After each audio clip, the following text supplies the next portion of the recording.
നമസ്കാരം. മുട്ടുവിറക്കില്ല ഒരു നേതാവിനും. മാൻ പവറും മണി പവറുമുള്ള ഒറ്റ ഒരുത്തനും ഈടിയല്ല ഇനി പട്ടാളം വന്ന് തോക്ക് ചൂണ്ടി നിർത്തിയാലും ഭയക്കില്ല.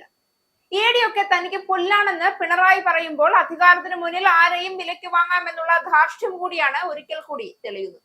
കിഫ്ബിയുടെ പേരിൽ നോട്ടീസുമായി വന്നാൽ മുട്ടുവിറക്കുമെന്നാണോ കരുതിയതെന്നാണ് മുഖ്യമന്ത്രി പിണറായി വിജയൻ ആക്രോശിക്കുന്നത്.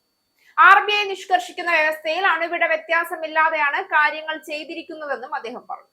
LDF കണ്ണൂർ കോർപ്പറേഷൻ തിരഞ്ഞെടുപ്പ് റാലി ഉദ്ഘാടനം ചെയ്യുകയായിരുന്നു അദ്ദേഹം. കിഫ്ബി മസാല ബോണ്ട് ഇടപാടിൽ എൻഫോഴ്സ്മെന്റ് ഡയറക്ടറേറ്റ് നോട്ടീസ് അയച്ചതിലാണ് മുഖ്യമന്ത്രിയുടെ വിമർശനം. കിഫ്ബിയിലൂടെ 1.5 ലക്ഷം കോടി രൂപയുടെ വികസനം നടത്തിയെന്നും അത് രുചിക്കാത്ത ഹീന മനസ്സുകൾ ഉണ്ട് എന്നും പറഞ്ഞ മുഖ്യൻ വായ്പയെടുത്ത് ഭൂമി കച്ചവടം നടത്തിയെന്ന് കാണിച്ചാണ് ഇപ്പോൾ നോട്ടീസ് വന്നിരിക്കുന്നത് എന്നും പറഞ്ഞു. 5600 കോടി രൂപ ദേശീയപാത ഏറ്റെടുക്കുന്നതിന് കിഫ്ബി വഴി കൊടുത്തു. അത് ഏതെങ്കിലും ഭൂമി കച്ചവടത്തിനാണോ?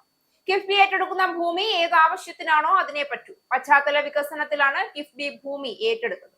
ജനങ്ങളിൽ ഉണ്ടായിരുന്ന നിരാശ LDF സർക്കാർ വന്നതോടെ മാറി. ജനങ്ങളെ സർക്കാർ വിശ്വാസത്തിലെടുത്തു. ഓരോ വർഷവും എന്തെല്ലാം ചെയ്തുവെന്ന് പ്രോഗ്രസ് റിപ്പോർട്ട് അവതരിപ്പിച്ചു. 600-ൽ 500 വാഗ്ദാനവും പൂർത്തിയാക്കി. 2021-ൽ പ്രോഗ്രസ് റിപ്പോർട്ട് അവതരിപ്പിച്ചു. ഒരു നാടിനും നേരിടേണ്ടി വന്നിട്ടില്ലാത്ത ദുരന്തം നേരിടേണ്ടി വന്നു. പ്രളയത്തിന് ശേഷം നാട് എങ്ങനെ രക്ഷപ്പെടുമെന്ന് ചിന്തിച്ചു. സഹായിക്കാൻ ബാധ്യതയുള്ള കേന്ദ്രം ഒരു സഹായവും ചെയ്തില്ല. സഹായിക്കുന്നവരെ മുടക്കി. കേരളം ഇനിയും തകരട്ടെ എന്ന മനോഭാവമായിരുന്നു. അതിനെയെല്ലാം അതിജീവിച്ചു. 2021-ൽ UDF അധികാരത്തിൽ വന്നിരുന്നുവെങ്കിൽ 1600 രൂപ പെൻഷൻ ആർക്കും കിട്ടില്ലായിരുന്നു. 64,000 കുടുംബങ്ങളെ അതിദാരിദ്ര്യമുക്തമാക്കുന്നതിന് സാധിച്ചു. ഇതെല്ലാം തുടർഭരണം കൊണ്ടുണ്ടായതാണ് തുടങ്ങിയ വാദങ്ങളാണ് പിണറായി നടത്തിയത്. ഇപ്പോൾ ഉണ്ടായ കിഫ്ബി ED നോട്ടീസ് വിവാദത്തിൽ മുഖ്യമന്ത്രി പിണറായി വിജയൻ നടത്തിയ പ്രതികരണം സർക്കാരിന്റെ പതിവായ തിരസ്കരണവും ഉത്തരവാദിത്തം ഒഴിവാക്കലും മാത്രമാണ് എന്ന് വ്യക്തമാണ്. വികസന പദ്ധതികൾക്ക് തടസ്സമെന്ന പഴയ വാദം വീണ്ടും ആവർത്തിച്ചെങ്കിലും ഇതുവരെ കിഫ്ബി സംബന്ധിച്ച് ഉയർന്ന ഗൗരവമേറിയ ചോദ്യങ്ങൾക്ക് സർക്കാരിന് നൽകാനായ ഒരു വ്യക്തമായ മറുപടി പോലും ഇല്ല എന്നതാണ് വാസ്തവം. ഇതാണ് ഇന്നത്തെ കേരളത്തിന്റെ യഥാർത്ഥ ദുരവസ്ഥ. കിഫ്ബി ഒരു വികസന യന്ത്രമാണെന്ന് സർക്കാർ വർഷങ്ങളായി പറഞ്ഞു വന്നിട്ടുണ്ടെങ്കിലും അതിന്റെ സാമ്പത്തിക പ്രവൃത്തികൾ, കടമുൾപ്പെടെയുള്ള ധനപരമായ ഇടപാടുകൾ എന്നിവയെക്കുറിച്ച് നിരവധി സംശയങ്ങൾ കേന്ദ്ര ഏജൻസികൾ മാത്രമല്ല സാമ്പത്തിക വിദഗ്ധരും ഉന്നയിച്ചിട്ടുണ്ട്. എന്നാൽ ഓരോ തവണയും ഈ സർക്കാർ ചെയ്യുന്നത് ഒരേ കാര്യമാണ്: ചോദ്യങ്ങൾക്ക് മറുപടി നൽകാതെ അതിവിദഗ്ധമായി ഒഴിഞ്ഞുമാറുക എന്നുള്ളത്.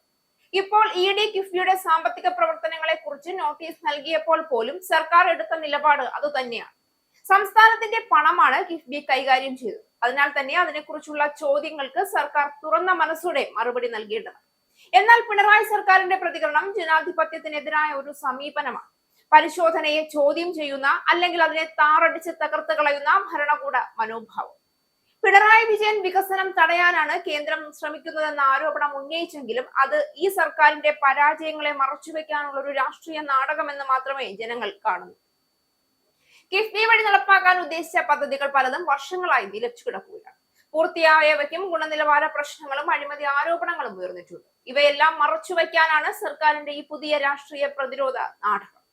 കിഫ്ബിയിൽ നടന്നത് ശരിയായ സാമ്പത്തിക നിയന്ത്രണമാണോ ഇല്ലയോ എന്നത് ഒരു നിയമപരമായ വിഷയമാണ്. അതിനാൽ ED, CAG, മറ്റ് ഏജൻസികൾ എല്ലാം പരിശോധിക്കുകയും സംശയങ്ങൾ തെളിവുകളുടെ അടിസ്ഥാനത്തിൽ പരിശോധിക്കപ്പെടുകയും ചെയ്യേണ്ടതുണ്ട്. ഒരു ജനാധിപത്യ രാജ്യത്തിൽ ഇതെല്ലാം സാധാരണമാണ്. എന്നാൽ പിണറായി സർക്കാരിന് വേണ്ടത് തങ്ങളുടെ തെറ്റുകൾ മറച്ചുവെച്ച് അതിനെ രാഷ്ട്രീയമാക്കി മാറ്റുക എന്നതാണ്. സംസ്ഥാനത്തെ കടബാധ്യതയുടെ കയറിൽ കെട്ടിയിട്ടത് EDയുടെ ഈ നോട്ടീസ് അല്ല, സർക്കാരിന്റെ അനിയന്ത്രിത സാമ്പത്തിക തീരുമാനങ്ങളാണ്. കിഫ്ബിയുടെ പേരിൽ നടത്തപ്പെട്ട ചില പദ്ധതികൾ ഇന്ന് ജനങ്ങൾക്ക് ഉപകാരമല്ല, പക്ഷെ അവയുടെ ചെലവ് ഭാവി തലമുറകൾ അടക്കേണ്ട ഒരു ബാധ്യതയായി മാറിക്കൊണ്ടിരിക്കുന്നു. അതുകൊണ്ട് പിണറായി വിജയന്റെ പ്രസ്താവനകളും കുറ്റാരോപണങ്ങളും ഒന്നും തന്നെ ജനങ്ങൾ ഇനി വിശ്വസിക്കില്ല. കിഫ്ബിയിലെ കാര്യങ്ങൾ വ്യക്തമാക്കാനും ഉത്തരവാദിത്വം ഏറ്റെടുക്കാനുമുള്ള സമയം ഇതാണ്. കേരളത്തിന് വേണ്ടത് സുതാര്യതയും ഉത്തരവാദിത്വവുമാണ്, രാഷ്ട്രീയ പ്രസംഗങ്ങളല്ല സഖാക്കൾ.